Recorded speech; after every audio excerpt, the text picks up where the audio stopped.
The following is a special presentation of Tony Kurre Radio.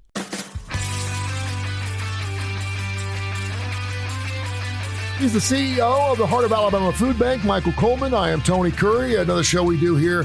Love doing the show. It's a little shorter version here. It's great for podcasts and listen to wherever you are. We're available, of course, on every major industry out there. It's called Bite by Bite. And this week we're going to talk, Michael, about client choice. And this is really the word I think of, and we were talking off air, just dignification, if you will, of the whole process of when people come to get food, whether it be at a food bank or a pantry or anywhere else, and that they're actually not only getting the food they like, but also the food they're going to use. But talk about the client choice a little bit, please. Yeah, so for years, Feeding America has really encouraged the whole network to create as much client choice. And the primary reason is because it's a way more dignified process, a more dignified way to interact with our neighbors who are in need. And that's a big deal because people in our network, we're trying to reach out to people in need. We're trying to impact their lives.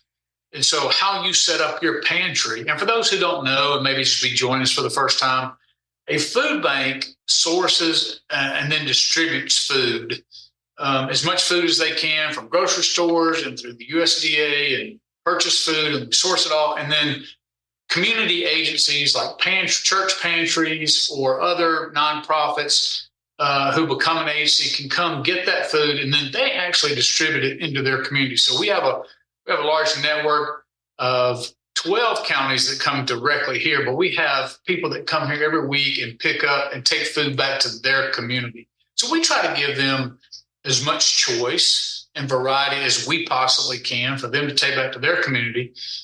But I've also been a part of pantries that are no choice pantries. And so what you do is you say, we want to feed 100 families this week. And so each family is going to get a sack of groceries or enough groceries. Let's just say 25 pounds of groceries.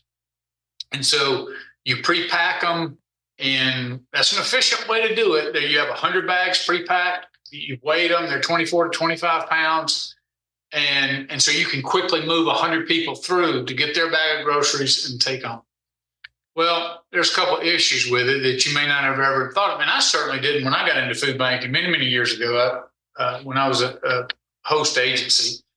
Things I didn't think about, which are that lots of times when people would get that sack, they take it home. And we packed that with what we thought would be in the best interest of our clients. Mm-hmm. But they would take that food home, and then lots of times half of it they wouldn't use because, you could pack something like peanut butter thinking you're doing good, but they had a peanut allergy. Yeah. Or, the reality is there's some foods, no matter how hungry you may be, that, children are not going to eat or whatever else. And so it's an efficient way to move people through, but it's not effective because it's just like an assembly line. Here's 100 bags. Here's 100 people out the door. Boom, you're done. You've distributed.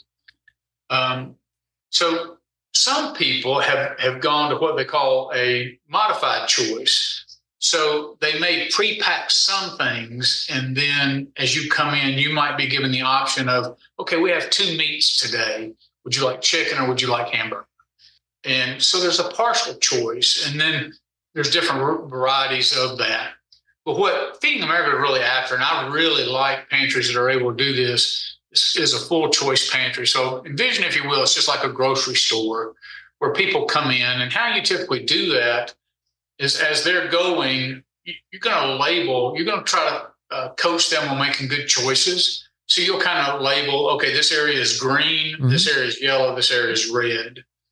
And you help them understand what those codes mean. But a green is obviously the most healthy. A yellow is not as bad as red, not as good as green. It's somewhere in the middle. Most canned vegetables are going to be yellow simply because of sodium amounts and other preservatives that are put in there.